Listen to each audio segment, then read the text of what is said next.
All right. Welcome, everyone. Thank you for being here. And it's my honor to spend this time with you. If you've been to one of my workshops in Summit previously, welcome back. You are brave. Just kidding. And if you have not, welcome. I'm glad to have you here today. My name is Jen Kronberger. My pronouns are she, her, hers. And I am a proud member of the queer community. I am here with you today. We're going to talk about brave leadership, and I'm going to leave some time at the end, hopefully, for some Q&A. Derek is here from Out and Equal. Thank you, Derek, for being here, and he's going to help us along the way answer some of these questions so that I don't have to go back and forth with sharing my screen. I'm technologically okay until I actually have to do something hard, but we can do hard things, right, friends? Here we go. As we begin, I'm going to ask you a couple questions to kick us off. And the first question, if you can type in the chat, is how would you define brave leadership today? What does that look like to you? So as you're typing these in, I'm going to have Derek, if you don't mind reading some of these to us, that would be fantastic. How would you define brave leadership today? Go ahead and put it in the chat of the Zoom.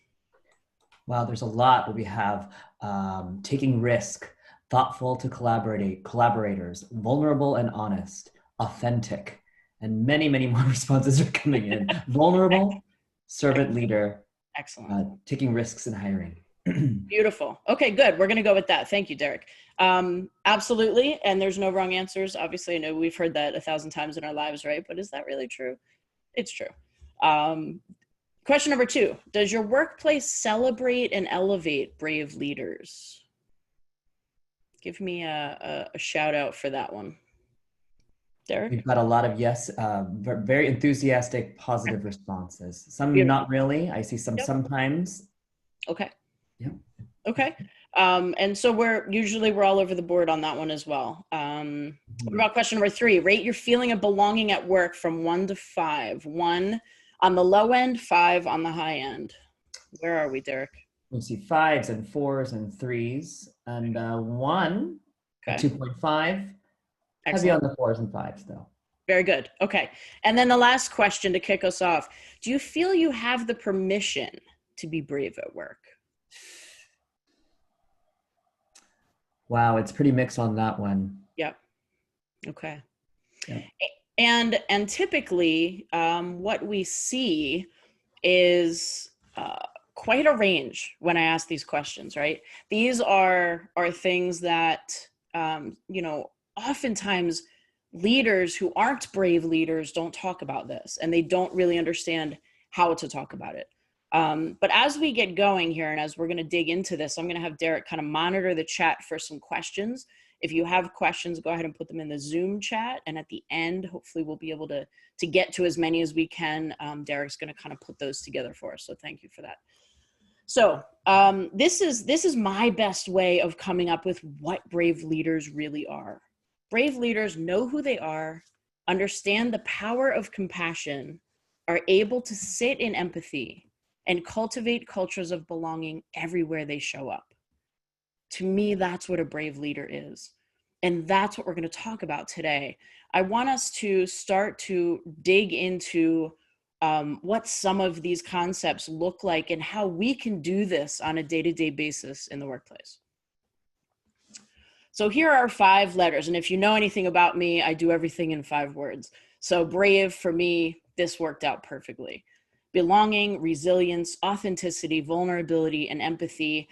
And these are some of the words I heard at that very first question. So I think we are in the right place.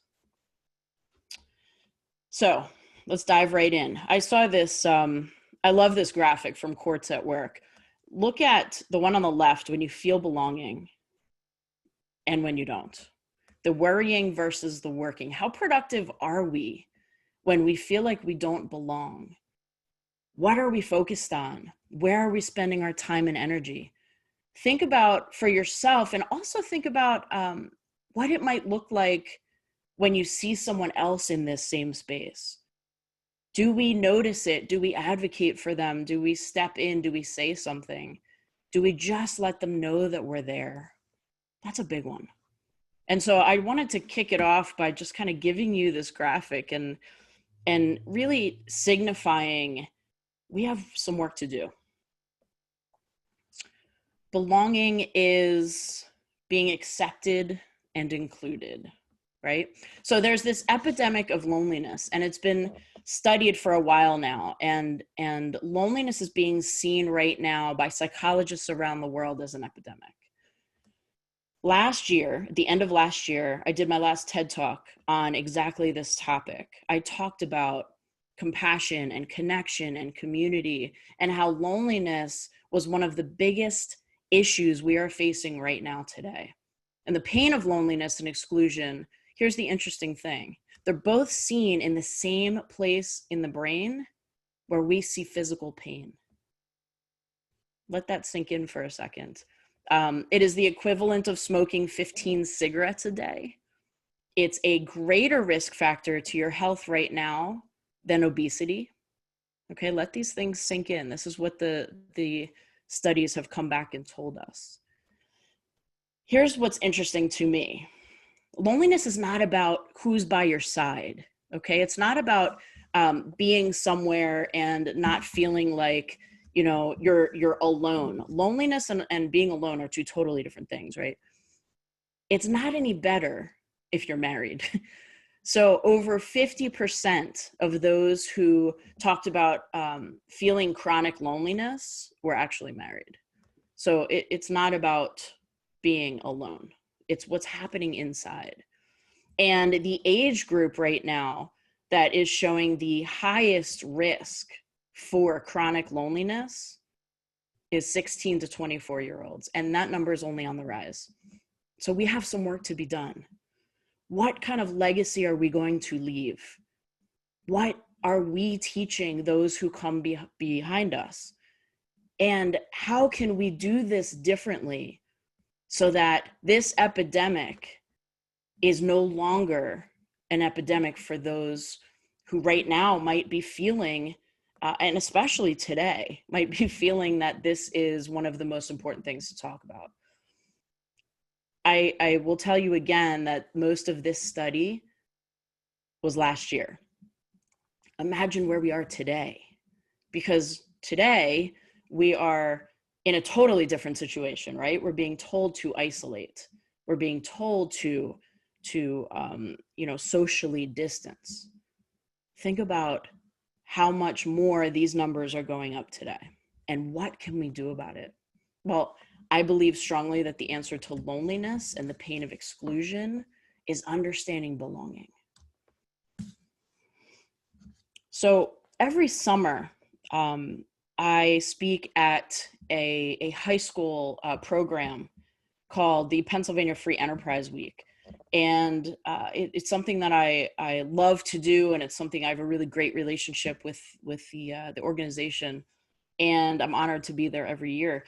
And at the end of the two sessions that I do, I usually have, a line of high school students coming up to say thank you or hello. And a couple of years ago, I remember I had just finished, and I was standing there talking to some of the kids in line. And at the very end of the line was a girl named Annie. And Annie came up to me, as the line got closer. She kept getting closer, but she was standing off just a bit. And I could tell she was kind of in the background waiting for everyone to leave. And so it finally became her turn, and most of the other people were shuffling out. And Annie came up to me. Her head was still down. She was looking at the tops of her blue Converse sneakers. And I just remember the tears falling.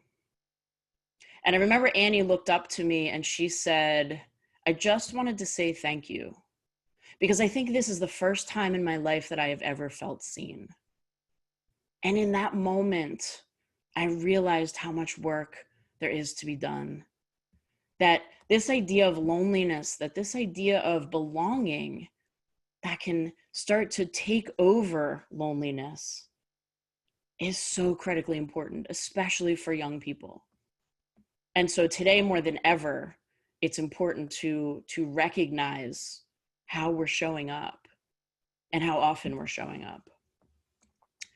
And I realize this because I was driving home that night after being at the school, and I started to say to myself, you know, what can we do more? What can we do better? What do I need to do to make sure that you know, these young people are feeling seen and heard and listened to? And I started to recognize that there's one simple thing.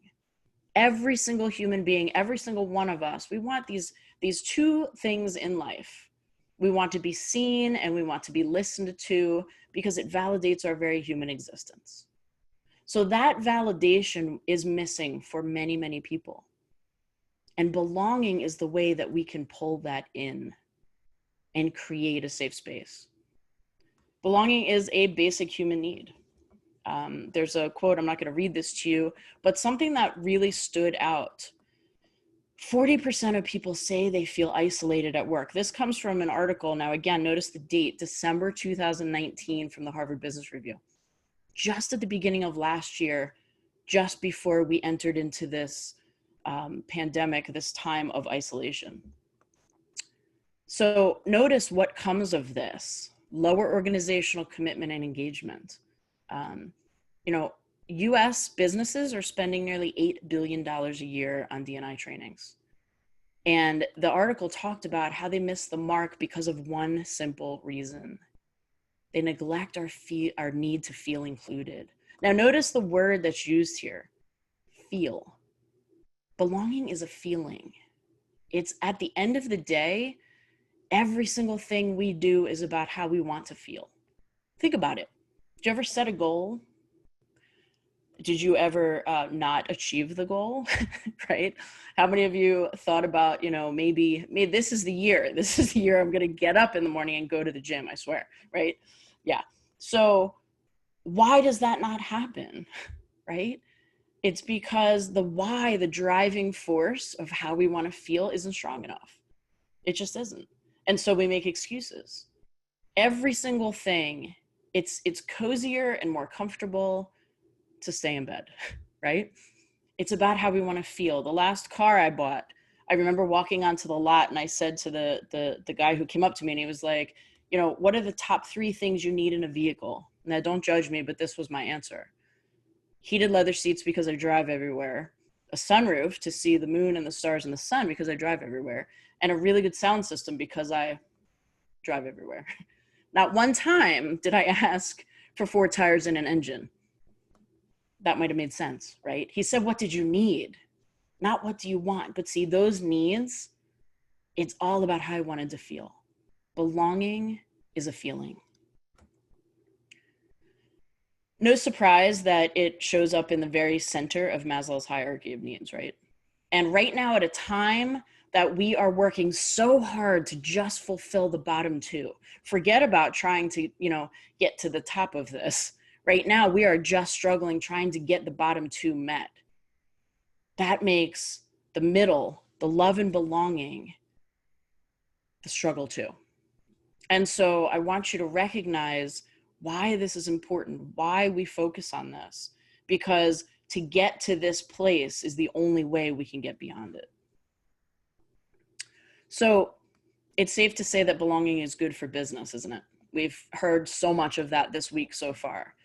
But I want to give you a couple things again from Harvard Business Review.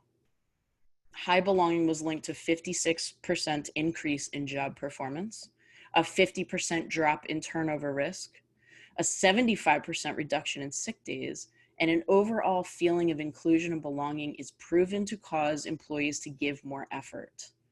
Not surprising, is it? What really hit me was the last piece that I highlighted here.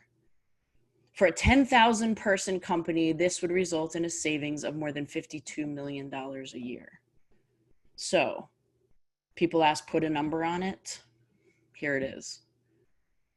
Belonging is good for business, but let's go beyond that because this is just about the numbers. I want to go beyond that for a second, and I want you to have an eye-opening moment to recognize when we talk about that loneliness epidemic, belonging is good for humanity, period. So how do we get there? One of the first steps to me is understanding a couple of these bullet points. Understanding how perspective taking and shared experience is one of the most important conversations you can have. Brave leaders have to consider belief windows. Belief windows is what I call perspective taking. And belief windows are the things we look through every single day. They're the lenses, they're how we see the world. Every single one of us looks through different windows. We've had different experiences, we come from different places, we see the world differently. The question is, we can't do anything about that. It's not like we're trying to change that, or do we need to? No. The question is, how can we become more aware of them? How can we utilize them instead of having them cause disconnect and divide and everything else that happens when we see things differently? So I call this hashtag come touch my side of the elephant. This is, I want you to go with me for a second, okay? This is a little experience we're gonna have together. I want you to pretend you've never seen an elephant before, okay? And I'm gonna have 3 blind men explain an elephant to you over the telephone, okay? So they can't see it, they're merely just touching it, and they're gonna explain it to you. Here we go. So blind man number 1 is standing at the tail of the elephant, sorry about his luck, and he says, you know what? I'm at this elephant thing, I'm touching it, it feels like a rope. And you're on the phone and you say, rope. Okay, I know what a rope is. I must now know what an elephant is. Thank you very much, sir. Have a good day. Blind man number 2 is standing at the tusk of the elephant. And he's like, I don't know why he's leading you astray, but I'm here and I'm touching this thing and it feels solid. It's like a lead pipe. And you now say rope, lead pipe, 2 totally different things. Come on, guys, get it together, right? How many of us have ever said that? And blind man number 3 now says, I'm not really sure what's happening. You're all, you know, they're definitely lying to you. I'm here at this elephant thing.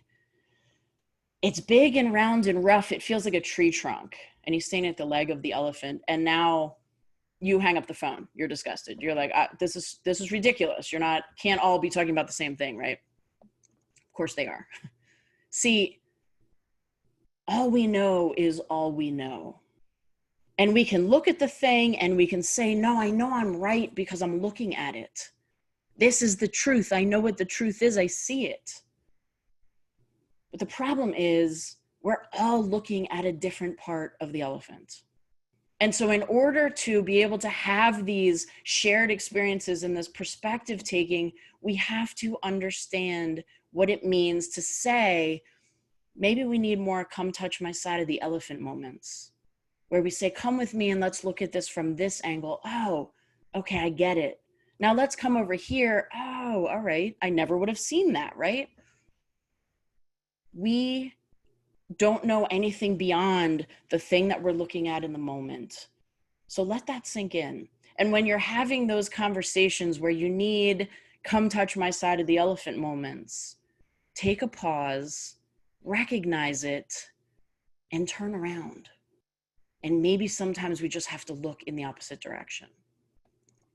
So understanding how we're getting there, find ways to build collaboration.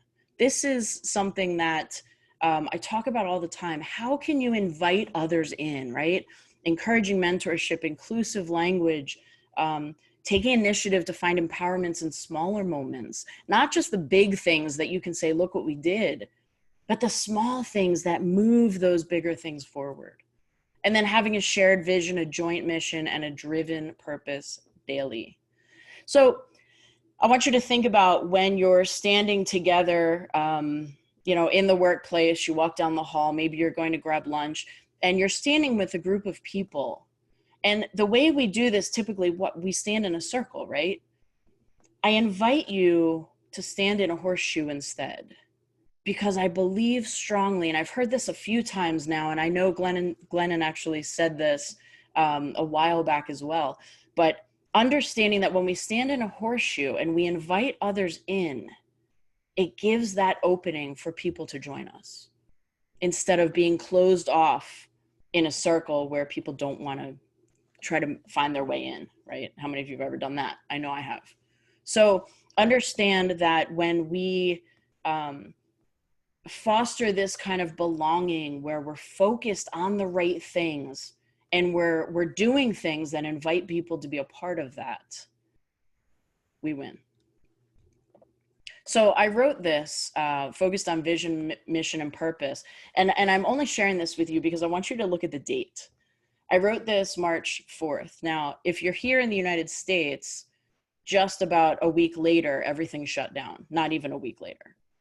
And I wrote about this vision, mission, and purpose and what the difference is. And what was so interesting to me after looking at this date of when I wrote this, it's about knowing where we are today and about where we're going to go. Now, I am no future fortune teller to write this on March 4th, right a week before everything changed for us here. I know for sure that the pendulum is swinging back to the importance of these fundamental truths above all. That the recognition that human beings will always be a company's greatest asset is now. And I know that we talk a lot about, how do we come out of this and what will this new normal look like? Here's what I can tell you. Amidst chaos is always opportunity. And as a brave leader showing up like this to be able to take hold of an opportunity to make change, because you know what? Things are going to change anyway. What if you change them the way that you want them to be? Now we have that opportunity to do that.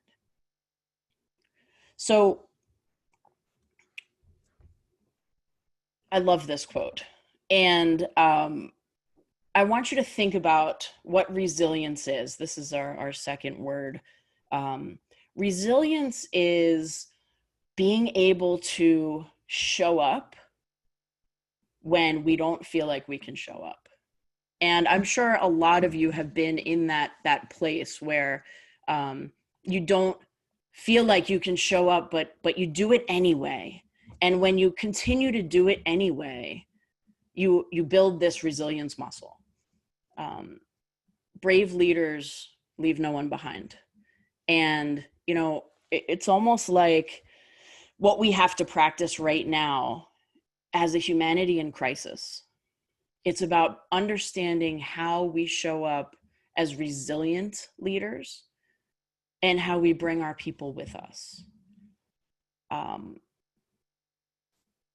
want to explore for a second the last time maybe that you felt resilient, or when you saw someone be resilient. And I want you to just go there for a second with me, just quietly. And I want you to think about what that felt like. And I want you to recognize the fact that when we can envision it, we can do it. And let that sink in so that as you move forward from here, you start to practice this kind of resilience, that you continue to show up and you build this muscle stronger each time.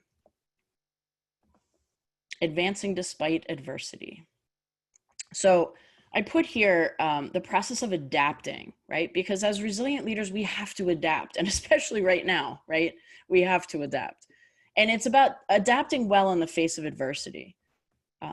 When we look at where we sit today and the threat of a vast number of things that we deal with today, what does it look like for us to move forward and to spring back into shape to be whole again? And what does that mean? So when I talk about this, I talk about this idea of adapting. I want you to think about water taking shape of the vessel that it's in.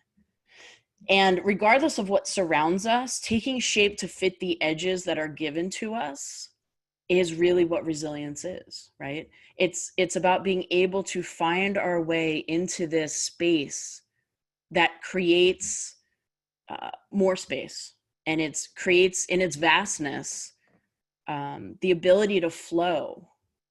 I studied flow when I was studying. I have my master's degree is in sports and performance psychology. And I studied this idea of flow. And there was a sports psychologist who defined flow by saying it was taking on a challenge with such focus and emotional awareness and control that you got lost in time and space while mastering it. So I want you to think about the idea of resilience is flow amidst chaos. It's finding that flow, finding that zone that we find ourselves in the midst of chaos when things are difficult, and what that might look like for you. It's the ability to make decisions and act quickly, to stay optimistic in the face of challenges, and like I said before, to take others with you. The ability to see possibility in all of it, even when it's hard. The ability to find possibility in those moments is everything. Resilience is a gift, and it's a gift of adversity. It's what adversity gives us to be able to build stronger after the chaos. And it's also making it a choice in how we see it, right? Resilience, we can look at things, the dark and the grim, or we can see possibility. And I have a story I'm going to share with you real quick. I call this the Monday principle. And I always ask people, have you ever had a bad day? And people usually laugh and they're like, come on, be serious, right? And then there's always somebody in the room when I ask, what do you call that bad day? And someone says Monday. So we get a laugh and we move forward. But I actually have a Monday story about that. I was in the grocery store on a Monday at 11 a.m. And this was pre-COVID, when really nothing was going on in the grocery store before 11 a.m. I was standing in line to check out, and I had two things in my hand. And the person in front of me had an entire cart full of stuff, because that's how that goes, right? And I remember I'm standing there and waiting for her to finish putting her things up on the belt. And as she finished paying, she was about to grab her purse, and she proceeds to dump it all over the floor. And I remember standing in front of her or behind her and thinking, now I didn't say this out loud, but I was like, lady, you need to clean out your purse, because this is about to take us a half hour to pick up. I'm looking, things are everywhere, just like rolling into the next lane. I mean, it was a lot. So I immediately kneel down and I start to help her collect her things, and we are now face to face. And as we are face to face, she looks up at me and she says, ugh, it's Monday. To which I replied, yep. As a matter of fact, it is. It's crazy. Yesterday was Sunday. And I know you're not going to believe this, lady, but tomorrow's about to be Tuesday. And I took a step back. Wasn't sure what was about to happen. And I remember she looked up at me and with this disgusted look just went, ah. And so we're now picking up her things in silence, right? And she finishes, she puts her last bag in the cart, and she's about to walk away. And I thought, I got away with one there. And then she stops. And she turns around really slowly. It was like this. And I'm like waiting, right, for what's about to happen. I felt like I was on the Matrix. All of a sudden, I catch a glimpse of her face. And she has this huge smile on, and she starts to laugh. And she looked at me and she said, you know what? Thank you for that. And I simply said this, and remember this, because this is life-changing. Bad moments, not bad days. Bad moments, not bad days. That is a choice, my friends. It's a choice in how we see it. We can choose to see it as a bad day and then affect the whole rest of our day, or we can choose to see it as a bad moment and allow resilience and flow amidst chaos to take us to the next step and the next moment. We are our choices. And as a brave leader, we have to recognize that every choice we make affects those around us. We have to take control of those choices, and we can take control of those choices by molding them to fit what we want them to be. We write our own stories every single day, every single one of us. And you live out your stories, and then on some random Wednesday afternoon, you look back and you wonder how you got here. I'm going to tell you something. Here's the secret. You own the pen. And so you can rewrite that story anytime you want. Resilience is picking up the pen as many times as it takes. Make a decision, take action, and figure it out. Brave leaders do all three. And then there's the A, authenticity. I love this quote. Authenticity is the alignment of head, mouth, heart, and feet, thinking, saying, feeling, and doing the same thing consistently. This builds trust, and followers love leaders they can trust. Yes. Can you think of a leader that you once had that you knew you can trust? Can you think of what those qualities were? And you know what, maybe we'll do this in the chat right now, Derek, if I could get your help. I'm going to ask you, type in the chat really quickly here, what those leaders looked like. What did an authentic leader look like to you? What did you feel from them? How did you know that they were an authentic leader? We have consistency, transparency, honesty, passionate, coherent, open, vulnerable, Excellent. empathy. Beautiful. Interesting words, right? Not much different than the ones we said in the beginning, correct? See how these all relate, right? These are all the pieces of a brave leader. And understanding what it looks like to be authentic as a leader. Let's look at this. This is a great graphic from the systems thinker. And as you see this, you notice, I say authenticity is of roots and leaves. And you see all the things on the top. It's kind of like the iceberg, right? And then all the things, these are the doing, these are the things that are outward that we see, and the being are the things that we don't often see. And so how can we find the middle of that? How can we live in a space that we can show both of those? And are there places right now that you're not showing up as authentically as you could? Give that one a second for yourself. You don't have to answer this, but I want to challenge you. Are there places that you are not showing up as authentically as you could? Because I'm sure for all of us there are. But I want you to think about what those are and which pieces of you are you leaving out? Because in order to be a brave leader, you must be a whole leader. You must show up as your whole self, because doing so gives others the permission to do the same. Here's your check-in. I use this, I call it the light principle. And as you see these other pieces, I want to give you a check-in. This is the check-in that I use all the time. And light principle stands for this: love, integrity, gratitude, honor, and truth. Are you showing up this way? This is what a brave leader does. And when you show up this way, when you look at, am I bringing these things every time I show up at the table? Am I giving these things to the people that follow me? Am I giving these things to my family, to my friends? How am I showing up? Because brave leaders show up with all of these. And as we do so, remember, you're always leading the way. You're giving others the permission to do it too.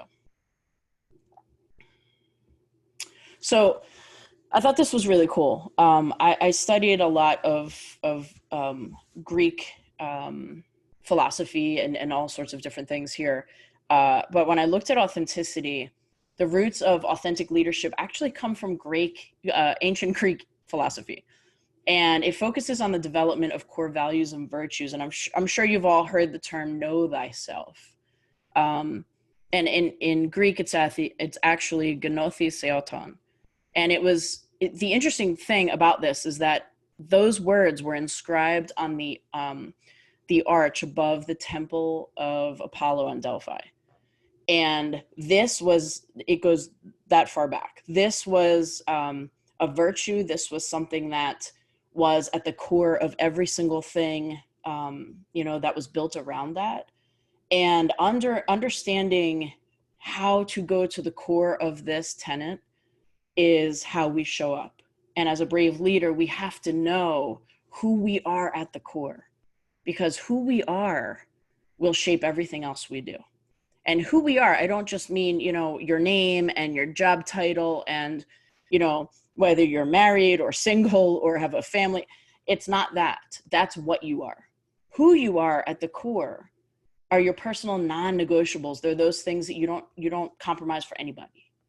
Those are the things you have to know, and you have to know them deeply, so that when you do that, you have no choice but to show up authentically. These virtues are prudence, temperance, and fortitude. These are the things that all of this was built on. And I think it's really important to note that this is not a new concept, right? This is something that has been studied from a long time ago. However, it might be a new concept to you, or to me, or to someone right now today. It might be a new concept that we can bring to the surface to say, you know what, let's get clear on who we are at the core. Not just as a leader, but as a company, as an organization, as a team. Who are we? And who do we want to show up as? Because I think knowing that is just as important as anything else. The V in brave is vulnerability. And vulnerability, when you think about what most companies are looking for, think about transparency, innovation, connection, right? The courage to leverage emotional intelligence. Emotional intelligence is one of the core pieces of what I talk about a lot. And understanding emotional intelligence from a standpoint of being a backbone of who we are and how we show up is incredibly important. The need for this, I think, is great right now. And the investment in psychological safety, you've heard those words this week even. It allows others to utilize that power of relationship to build trust. And as we talked about before, trust is one of the most important things we can be as a brave, or utilize and show as a brave leader. And I think understanding that we can practice these things, all of these things that we're talking about don't necessarily, have to be things that we're born with and that's who we are and that's it. It doesn't change. These are things these can be learned behaviors. These are things that we can actually grow as leaders. We have so much potential and possibility that I think if we neglect that, then we miss out on being able to really show up in this space right now, today, and make that change as much as we can. So the bottom line, obviously, is none of this vulnerability, and think about times that maybe you were vulnerable or someone in the workplace was vulnerable.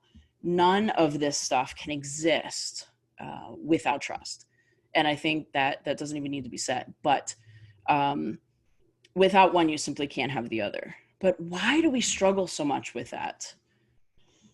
So here's why. We have a tendency to make vulnerability good or bad, right?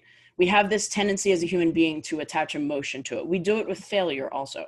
Failure is just a thing, right? Failure is neither good nor bad. We as human beings, we attach the emotion to it. Same thing with vulnerability. It's been thought for a very long time that vulnerability was weakness. And, now you're seeing a lot more people talk about vulnerability as a strength. And I think it depends on who you ask, right? And what the context is. But I think if we look at vulnerability as a thing, then I think what we need to do is practice taking the emotion out of the equation. And I use this because I saw this from Brett Long from Keystep Media. And this was in a consulting 360. This was a conversation. And this is what we saw as blind spots. When you see these blind spots that pop up, we have to become aware of this. And this one, her unwillingness to be real and connect with others held her back from becoming the relatable, engaging leaders others would be inspired to work with and for. And not surprisingly, the teams she led all struggled with interpersonal trust. So this comes out, right? Our struggle with trust, our struggle with learning how to be and where to be vulnerable comes out, and it rears its ugly head sometimes in our relationships at work, in our ability to share who we are and why we are, and all of those things that so many times we keep to ourselves. And I think that's important to learn and to understand. How do you move to that space? How do you build that trust? I love this. Doug Neal does these incredible, he calls them sketch notes. And this was a talk by Brene Brown. But if you look down on the bottom left-hand corner, this is one of my favorite things. Vulnerability is the first thing we look for in others and the last thing we want to show in ourselves, right? I mean, we all kind of probably feel the same way, right? Can you relate to that? I mean, where are you showing up with vulnerability and where are you lacking? I think that's a great touch point as a brave leader to check in with yourself. Am I being vulnerable in this space? Am I right now in this conversation being vulnerable enough to move this agenda, conversation, trust, relationship, whatever, forward? And if I'm not, I need to check in with myself. Why am I not? What is it that's lacking or missing? The last letter is the word empathy.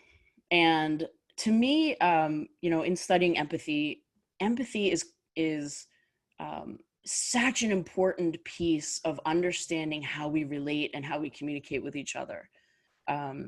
Empathy is simply compassion in action, right? As is compassion is empathy in action, right?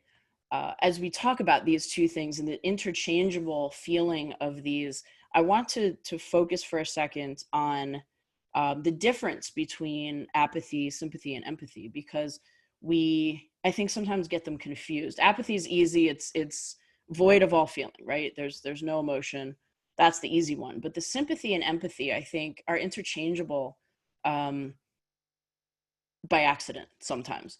And sympathy is trying to make it okay and rush to fix it, right? Because as human beings, we're fixers, aren't we? We want to fix everything. So we're immediately, oh, I'm so sorry, what can I do? And we move into this space of trying to fix it because we are uncomfortable with pain. We are uncomfortable with grief. We are uncomfortable with things that are uncomfortable. And we need to learn how to be comfortable to sit in it. I remember when my mom died in 2013. And I remember going through this time of, a ton of my friends were so wonderful, hey, I'm here, let me know what you need. And if you've ever lost someone close to you, you know what this feels like, right? And I don't know if you're like me, but I am not good at asking for help. So if you're telling me to reach out to you because I need something, that's not going to happen. So understand we're putting the onus on the person going through the grief or the whatever it is. And empathy is about being able to just sit in it with them and not try to rush to fix it, right? So what I craved is someone to just say to me when my mom died, I'm here and I will sit in it with you for as long as it takes. Period. That's it. Don't try to fix it. You can't fix it, right? So understanding as a brave leader, we've got to be able to go here. We have to be able to show empathy is the bottom line. I mean, there is no trust and everything else we talked about without being able to go into this space. And it's vulnerable to feel those things and to go there. But we have to. Why? Because we're dealing with human beings. And human beings, this is who we are. We have feelings and we have, all of the stuff and the tough and the hard and everything that we go through. We've got to be able to share this space with someone else and to just show up. The bottom line is just show up. And, you know, again, it's not about fixing it, just show up. It's amazing what we accomplish.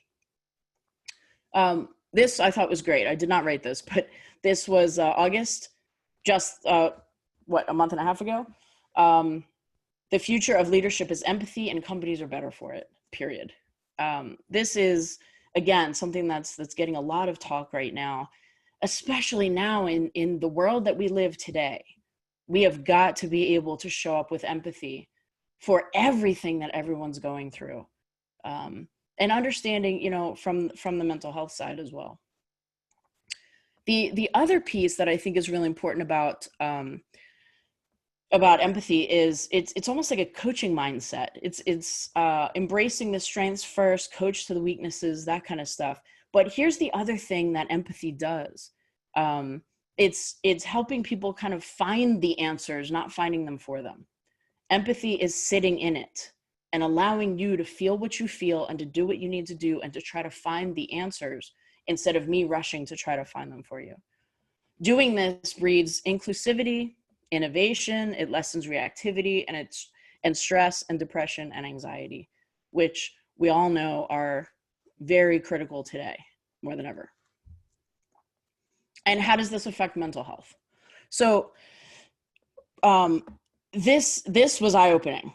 When you look at all these different numbers, look at the very bottom. 82% say it affects them. Stress in the workplace affects them even during time off.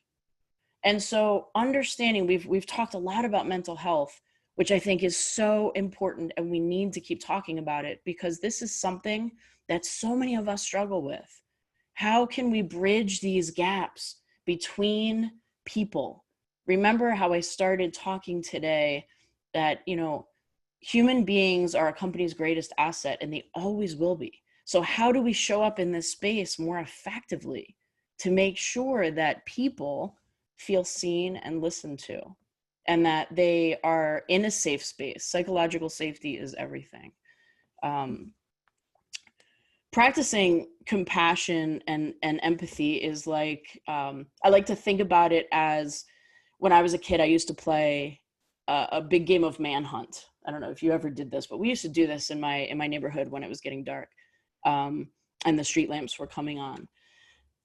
It's like hide and seek, but in reverse, right? It's, you know, one or a small group of us would go hide, and the rest of us would go out and try to find us one by one. And the game ended when everyone was either safely found or made it back to home base without being tagged. You could actually play where if you found someone on the hiding team, you could actually climb in and hide with them. I want you to think of empathy like climbing quietly into that hiding spot next to someone else and not needing to say a word, but letting them know you're there and that you'll sit there with them for as long as it takes to be found.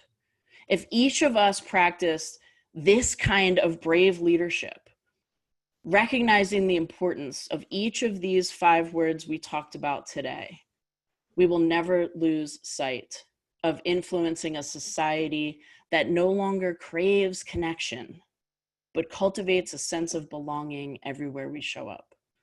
This is that crossroads at which compassion meets humanity, where we live and we breathe with emotion, even in the workplace, and we aren't afraid to be authentic in our leadership and heart-centered in our influence.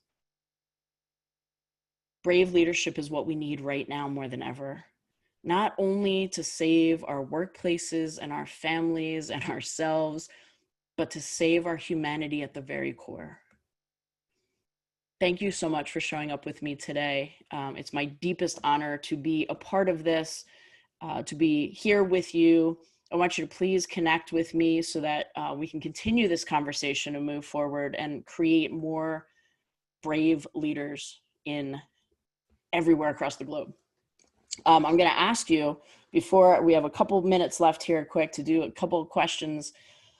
If you do want to connect, and continue the conversation. I have 5 tips on how to pivot in order to lead through hard times. I want you to text BRAVE, the word BRAVE, to 33777, and I will get that to you and connect with you. You can also email me. There's my website. And the one thing I will tell you is we aren't meant to do this alone. If you would also complete the survey back in Pathable, we always appreciate that, and that means a lot to me. So with that, Derek, I'm going to actually stop sharing the screen and come back and open it up to some questions. All right. Well, I've been monitoring both of the chats, and I have some that have surfaced, but I will have to say there's a lot of positive feedback, Jen. Really wonderful emotional responses. And Thank you. We'll do this later. First question that came in earlier: how can you tell your leadership that you appreciate their supportive words, but they do not match their actions? Excellent question. So here's what comes to me right when you said those words.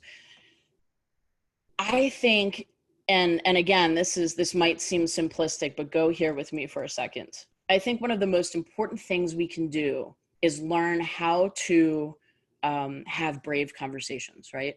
And I think having these brave conversations is about going to your leader and saying, are you open to have a conversation with me right now that is a give and take?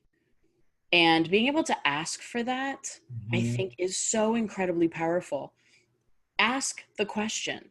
Sometimes we assume that they're not going to take it well, or we make assumptions on how this is going to go, right? And I think one of the most important things we can do is to show our own vulnerability and say, hey, you know what? Can we talk about this? Can I share something really vulnerable with you? Are you open to that right now? And you might be amazed at what you get back. Because I think if we set it up to create a psychologically safe and space that you feel like you can have that conversation, then it's on your terms. But I think you just ask the question, and I think it's your way forward. And then if it's not met well, then there's your answer. But I think it's really important to ask the question, to set it up, to say, can we be vulnerable? Can we have this conversation? Mm-hmm. That's great. Next question had to do with resilience. And I think it had to do with some of the data that you shared. Is there data to show any differences between what resilience looks like in, quote, white culture versus, quote, POC culture, people of color? Beautiful. I'm sure it's out there, and I am happy to dig that up. Actually, I would really love to find exactly that. So how about the person who asked that? Would you mind shooting me an email and let's have a conversation? I would love to explore that with you. Fantastic. There are also some questions in the chat about the article, but the participants have been so active that they posted the link to the article. So that's perfect. I was going to say we can get that out to you, but perfect. Yeah, there's a ton. I'm going to tell you right now. In doing so much of this this work, there is so much out there. I have stacks. I mean, if I could turn around and dig out some of my stuff in my files, I have stacks of research and articles. And I've been studying this for the past 3 years. So never, probably more than right now, are we seeing such a vast array of conversation around this. And so it's a good time to be talking about this. I think we have time for one more, and okay. It's pretty specific. How do you recommend to manage the inclusive language on places with gendered language like Spanish? So that's a really great question, and I don't have a specific answer. However, again, I think being able to share or not share, let me put it this way, ask for what you want and need, right? I think sometimes, again, we stop ourselves from doing that because we're afraid of what might happen. When I studied in the sports psychology world, it was so interesting to me how often we make assumptions. It's the whole perfectionism idea. what's going to happen, or we assume, you know, everyone's going to talk about me, or everyone's going to do this, or all of these different things. And the truth is, we are so often wrong. That is not at all the case. And so I think what's important is ask for what you want and need. If there's specific language and specific you know, ways that you can help create that culture, do it. Have that conversation, ask for it. Say, hey, you know what, this is where I am right now, and this is what I'm hoping we can talk about and we can include. Great. And Jen, we just have some questions more broadly, like how can I get more involved, Kelly asks. Excellent. Tell me specifically how. Involved with what? With your group, with just in general? I mean, again, I'm happy to have these conversations all day long. So, oh, I love that, with the wave of change. I just thought about it. So, I think what's important is to listen. Number one, right? Be a really good listener. Practice active listening. And when you listen and you really take in what's going on, I think it gives you a really good understanding of where we need to go, right? So I think showing up is everything. I think listening, showing up, showing yourself as someone who's involved and you feel this is important and this is a conversation you need to have. Start doing that. Start having these conversations. And I think the more you show up and the more you hear what those needs and wants are, you know, the biggest change you can make. I mean, that's how it works, right? Mm-hmm. Anything else? A lot of gratitude is coming through. Other than well, that, thank you. I will put that back to you. Thank you, Derek, for helping with this. But thank you, all of you. And I will post the slides in a PDF form in the files so that you have those. I'm happy to share that. And again, I'm happy to help in any way that I can. I make it a point to say, I am not a drive-by speaker. It's not what I do. I'm invested in the work I do and with whom I do it. And I am here. I'm happy to show up. I'm happy to be a part of this conversation. Reach out to me, please, and let's get this work done together. Thank you so much for showing up with me.